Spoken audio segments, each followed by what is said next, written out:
बिस्मिल्लाहिर्रहमानिर्रहीम अस्सलाम वालेकुम। जस्टिस रियाया अफरीदी ने चीफ जस्टिस ऑफ पाकिस्तान का हल्फ उठाने के बाद जो इकदामात किए हैं, उन्होंने हुकूमत और ताकतवर हल्कों के तमाम जो मंसूबे हैं बगैर उनको बड़ा धचका पहुंचाया है।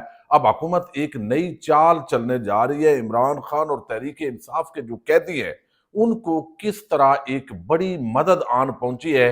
अगर जस्टिस मंसूर अली शाह होते तो यकीनन सूरत हाल मुख्तलिफ हो सकती थी, चूंकि उनको पहले ही मुतनाज़ बना दिया गया था। लेकिन अब अदलिया की आज़ादी के लिए जो इकदामात उठाए जा रहे हैं, हुकूमत ने अपनी अगली चालें चलना शुरू कर दी हैं। MNA सेनेटर्स उनको इस्लामाबाद के अंदर मुबैना तौर पर रहने की हदायत जारी की गई है। इसके पीछे क्या कहानी है वो आपके सामने रखनी है। लेकिन जो जस्टिस आमर फारूक है उनकी भी शामत आ सकती है, चूंकि एक आम इजलास जो है उसकी तलबी का ताल्लुक उनसे भी हो सकता है। कैसे, वो भी आपको बताना है। काजी फायद ईसा एक दिन भी रिटायरमेंट के बाद पाकिस्तान के अंदर नहीं रहे। वो रवाना हुए हैं। वो हमने देखा जिस तरह वो गए, लेकिन साथ ही जो नवाज शरीफ हैं वो अपने वतन जब लंदन पहुंचे हैं तो एयरपोर्ट से लेके एवन फील्ड अपार्टमेंट्स तक उनका किस अंदाज में इस्तकबाल हुआ, इस पे भी बात करेंगे। उम्मीद है वीडियो आप समाप्त करेंगे और अपने कीमती फीडबैक से जरूर आगाह करेंगे।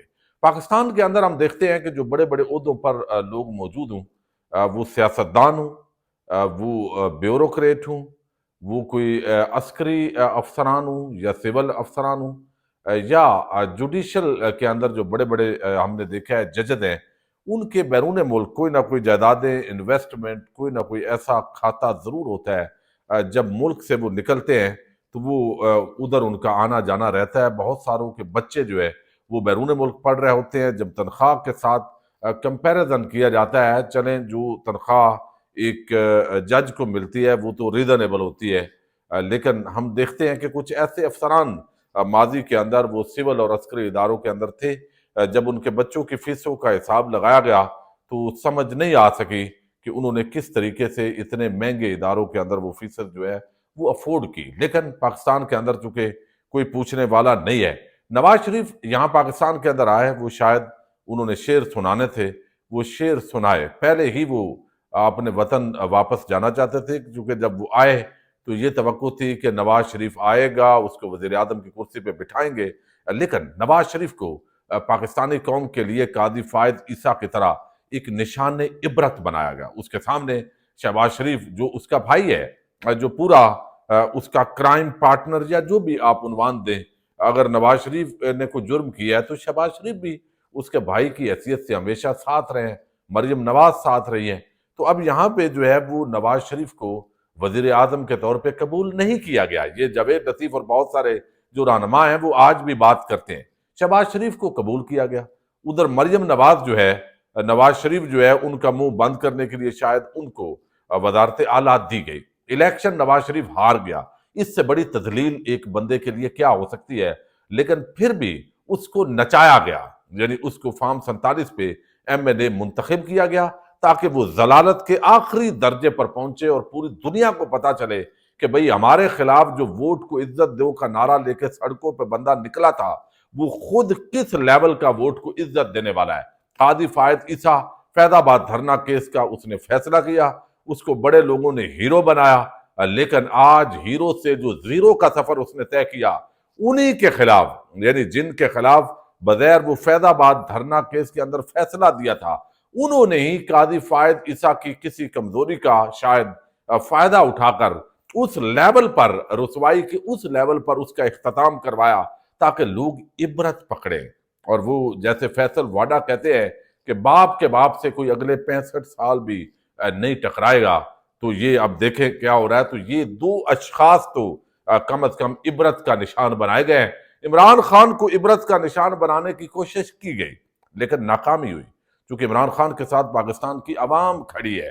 फार्म 47 के जरिए इलेक्ट होने के बावजूद भी वो तमाम मुखालफिन जमीन बोस हो चुके हैं जो इमरान खान और तहरीक इंसाफ को खत्म करना चाहते हैं। अब इमरान खान और तहरीक इंसाफ को जो प्रेशराइज किया जा रहा है, अब नून लीग की हुकूमत हो या ताकतवर हल्कों के एलची, वो सब ये बात आपको करते हुए दिखाई देते हैं कि इमरान खान अजीब बंदा है, बात ही नहीं करता।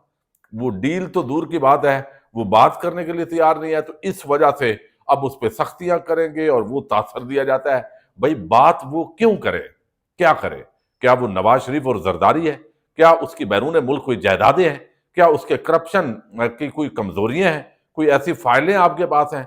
तमाम हथकंडे इमरान खान की एहलिया पर बड़े गंदे इल्जामात लगाए गए, इमरान खान पर बड़े घटिया इल्जामात लगाए गए, लेकिन उसके अंदर चीज कोई नहीं निकली। तो जो वोट को इज्जत देने वाले नारे लगा रहे थे, जो आइन के अपने आप को बानी करार देने वाले थे, वो सब इमरान खान के सामने इस वक्त मलिया मेट होके बैठे हैं। चूंकि इक्तदार होते हुए भी इक्तदार उनके पास नहीं है, बल्कि वो कठपुतलियों की तरह नाच रहे हैं। तो जो नवाज शरीफ के साथ लंदन एयरपोर्ट पर और फिर एवन फील्ड अपार्टमेंट के सामने लोग पहुंचे हैं, ये तहरीके इंसाफ, और ये बात कहना गलत है, कुछ लोग उसमें तहरीके इंसाफ के लोग भी होते हैं, आम पाकिस्तानी है। जब तक ये बात नून लीग वाले नहीं समझेंगे, आले शरीफ नहीं समझेगी कि ये आम पाकिस्तानी है जो आपसे नफरत करते हैं, आपके साथ जो जुड़ता है उसके साथ भी नफरत करते हैं। आप देखिए जिन इदारों की शख्सियात आपको उन्होंने फायदा पहुंचाया या आपके साथ जुड़ी, या लोगों को पता चला कि आपके साथ उनकी निस्बत है, तो लोग उन शख्सियात उनसे भी नफरत करने लग गए हैं। तो ये बेसिकली जो है वो हालात है।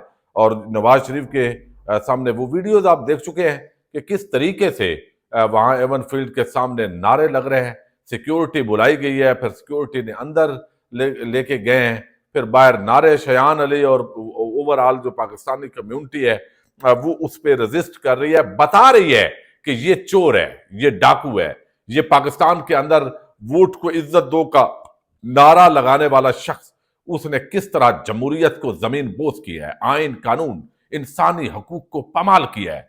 तो ये जो सारी चीजें हैं वो यहाँ पे चली है। तो ये मकाम इबरत होना चाहिए।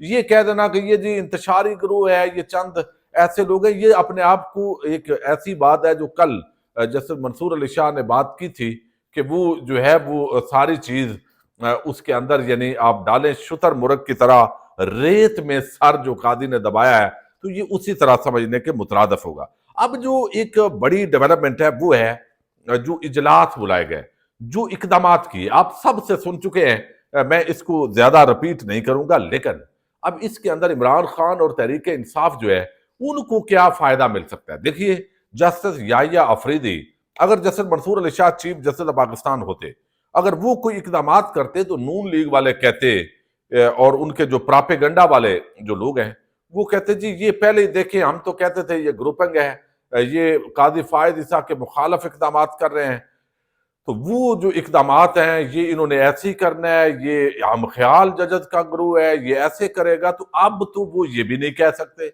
यानी जैसे याहिया अफरीदी की अपॉइंटमेंट के बाद वो ये भी नहीं कह सकते, क्योंकि जैसे याहिया अफरीदी अब जो भी उनके इकदामात है कोई अभी हम असेस नहीं कर सकते 100% कि आगे वो जैसे सज्जी दिखा के खबी, दायां दिखा के बायां वो भी ठोके अवाम को, चूंकि बड़े बड़े लोगों ने इस तरह किया है। लेकिन हम असेस कर सकते हैं जो अब तक उन्होंने किया है, उनको अंदाजा है कि हमने ये काम अगर किए तो वो अभी तक अदलिया की इज्जत को बहाल करने के लिए इकदामात उठा रहे हैं। और जजेस जो है वो जिस तरीके से इंतजामिया ने, हुकूमत ने मुदाखलत की है अदलिया के अंदर, इसको वो अच्छा नहीं समझ रहे। अब उन्होंने इसके हवाले से रेजिस्टेंस करनी है। अवाम और वकला अगर साथ हो, खास तौर पर ये जो सुप्रीम कोर्ट बार एसोसिएशन का इलेक्शन हो रहा है, ये इलेक्शन अगर हुकूमती पार्टी आदम नजीर तारड़ और एहसन भून ग्रुप हार जाए और हामिद खान ग्रुप जीत गया, तो फिर आप देखेंगे हालात और ज्यादा जो है वो तब्दीली करेंगे। अच्छा, अब यहाँ पे ये जो इजलास बुलाया जुडिशियल सुप्रीम जुडिशियल काउंसिल का, अच्छा एक मैं रात को वीडियो के अंदर फिर आगे वो और तरफ हो गया, यानी सुप्रीम जुडिशियल काउंसिल और जुडिशियल कमीशन। जुडिशियल कमीशन के अंदर तो हुकूमत अपने मेंबरान सेनेट से, कौमी असम्बली से, अपोजिशन के अरकान, उसकी जो मामलात हैं, जजेस की अपॉइंटमेंट, इस तरह के इख्तियारात लेके उसकी मामला जो है वो तब्दील हो गया और वो रेफरेंस भेजेगा तो आगे सुप्रीम जुडिशियल काउंसिल के अंदर कार्रवाई होगी। तो ये बात जो है ना वो जुडिशियल कमीशन जिसने जजेस की अपॉइंटमेंट करनी है, ये जुडिशियल कमीशन है जिसके अंदर हुकूमत का भी अब अमल दखल हो गया है। और हाई कोर्ट के जो जजेस हैं उनको किस तरीके से मॉनिटर करना है, उनकी कारकर्दगी रिपोर्ट्स को देखना, ये भी जुडिशल कमीशन ऑफ पाकिस्तान जो है ये इसको देखेगा, जिसमें हुकूमत अब अक्सरियत के अंदर है। आप बात समझ गए हैं। दूसरा है supreme judicial council. Supreme judicial council बुनियादी तौर पर चीफ जस्टिस ऑफ पाकिस्तान के साथ 2 सीनियर तरीन जजेस और फिर एक बलूचिस्तान हाई कोर्ट के चीफ जस्टिस हैं इसके मेंबर, और एक जो है वो आमर फारूक जो इस्लामाबाद हाई कोर्ट के चीफ जस्टिस हैं। चूंकि अब सीनियरिटी की बुनियाद पर ये 2 हाई कोर्ट्स के होते हैं, तो ये 5 मेंबरान पर मुश्तमिल है, याद रखें। अब ये अगर जस्टिस याहिया अफरीदी और जस्टिस जो है वो इनके साथ जो है वो मुनीब अख्तर और जस्टिस मंसूर अली शाह, ये अब 3 अगर एक साइड पे हो जाएं और जो आमर फारूक और दूसरा एक जज है काकड़ वो एक तरफ हो जाएं, तो फिर भी इसका मतलब है ये रूल्स अमेंड कर सकते हैं, ये कारकर्दगी का जायजा ले सकते हैं, और जिन जजेस के खिलाफ शिकायत आई हुई हैं उन शिकायत का भी ये जायजा ले सकते हैं। अब जो जजेस की शिकायत आई होती हैं उसके अंदर बहुत सारी ज्यादा अक्सरियत फजूल होती है, उसका कोई वजह नहीं होती, लेकिन अहम दरखास्त दायर कर दी जाती है। तो एक तो ये हो सकता है ये जो दरखास्तें हैं, ये दरखास्तें जो पेंडिंग हैं फजूल किस्म की, इनको उड़ाया जाए। दूसरा इसके अंदर ये हो सकता है कि जिस तरह आमर फारूक एक जज, उसको 6 जजेस ने खत लिखा कि भाई अदलिया के अंदर मुदाखलत हो रही है एजेंसीज की, लेकिन वो बंदा खामोश रहा, उसने इंतहाई गलीज लेवल तक बहरहाल वो नई इकदाम नहीं उठाए, और उस आमर फारूक जो है उनके कंडक्ट का भी जायजा ले सकता है ये सुप्रीम जुडिशल काउंसिल। ये बड़ा आम मामला है। इसके अलावा जो मतहत जजेस जिन्होंने भी शिकायत की, रूल्स बनाए जा सकते हैं कि आइंदा जो है वो अगर किसी जज को कोई इंटेलिजेंस एजेंसी या कोई धमकी देता है तो फिर हमने क्या करना है, कैसा किसको उसने इतला देनी है, और अगर उसने इकदाम ना उठाए, जैसे आमर फारूक ने इकदाम नहीं उठाए और कादी ऊपर बैठा हुआ था, वो भी एक बिल्कुल झुका हुआ और सरेंडर किया हुआ शख्स था, तो वो बेचारे जजेस का कुछ नहीं बना। तो ये बात जो है इसके अंदर आमर फारूक के चार्जशीट, उसके खिलाफ भी रेफरेंस है, वो आ सकता है और उसको भी डिस्कस किया जा सकता है। अभी हतमी तौर पर यह नहीं कहा जा सकता कि इस पूरे मामले के अंदर जो है वो क्या बात होगी, लेकिन बहरहाल ये एक अच्छी जो है वो साइन है। अच्छा, दूसरी तरफ जो है वो इमरान खान और जो साथी जजेस हैं वो उनके अगर मामलात को हम देखें, उनको अगर हम मामलात को हम देखेंगे तो ये भी एक बड़ी मदद होगी। यानी अब देखिए इंसदाद दहशतगर्दी अदालत के जो जजेस हैं, अब तरीके इंसाफ के जो ज्यादा लोग हैं उनकी दरखास्तें खारिज हो रही हैं, जज के पास कोई ग्राउंड नहीं है लेकिन वो खारिज कर रहे हैं, नाजायज मुकदमात है, बोगस उनको नजर आ रहा है, लंबा लंबा जिस्मानी रिमांड दे रहे हैं। तो अब इसके अंदर जो इंसदाद दहशतगर्दी अदालतों के जो जजेस हैं जिनको तलब किया गया है, उनके जो ऊपर मॉनिटरिंग जजेस हैं जो सरबराही कर रहे हैं, वो सारे उनको बुला के अगर कहा जाता है कि बंदे के बच्चे बनो और जो ग्राउंड जो रियलिटी है उसके मुताबिक मामलात चलाओ, और उसके अंदर अगर कारकर्दगी रिपोर्ट आपकी क्या है, कितने केसेस आपने खत्म किए हैं, कितने लटकाए हैं, कितनी नाजायज, और वो सारी चीजें उनके खिलाफ शिकायत कहां पे आएंगी, ये सारी चीजों को अगर जायजा लिया जाए और जजेस किसी के प्रेशर के अंदर आके किसी एजेंडे को पूरा करके, अगर इमरान खान हो, तहरीक इंसाफ, 9 मई, दीगर जो मुकदमात हैं, कोई दफा 144 की खिलाफ वर्जी, कहीं पे कोई जलसा किया तो उसको दहशतगर्दी बना दी, पुलिस की FIR अमूमन फैब्रिकेटेड होती हैं, तो जाली किस्म का एक पूरा जो सीन है वो क्रिएट करके अगर ये काम किया जाता है तो इस पे भी सवालात उठेंगे, और ये सारी चीजें जो अभी तक इकदाम किए हैं, जिस तरह जस्टिस मंसूर अली शाह और जस्टिस मुनीब अख्तर, उनका आम रोल हो गया। अब हुकूमत क्या चाल चल रही है, मुख्तलिफ चालें चली जा रही है। एक तो 27वीं आईनी तरमीम की बात हो रही है, और दूसरी जो उनकी चाल है वो ये है कि ये जो प्रैक्टिस एंड प्रोसीजर एक्ट के तहत यानी ऑर्डिनेंस बार बार लाना पड़ रहा है बेचारों को, तो इसके अंदर हमारे जो सारे कादी की बाकियात हैं वो तो खत्म हो गई, दफन हो गई, उनको तो किक आउट कर दिया गया। तो अब जरूरी है कि वो बाकियात तो रहनी चाहिए, तो उसके लिए मजीद इसको 5 अरकान पर मुश्तमिल करार दे दिया जाए। उसमें फिर जस्टिस अमीनुद्दीन, नईम अख्तर अफगान वो भी शामिल होंगे, तो चले 3-2 के साथ कुछ ना कुछ पता तो चलता रहे कि हो क्या रहा है।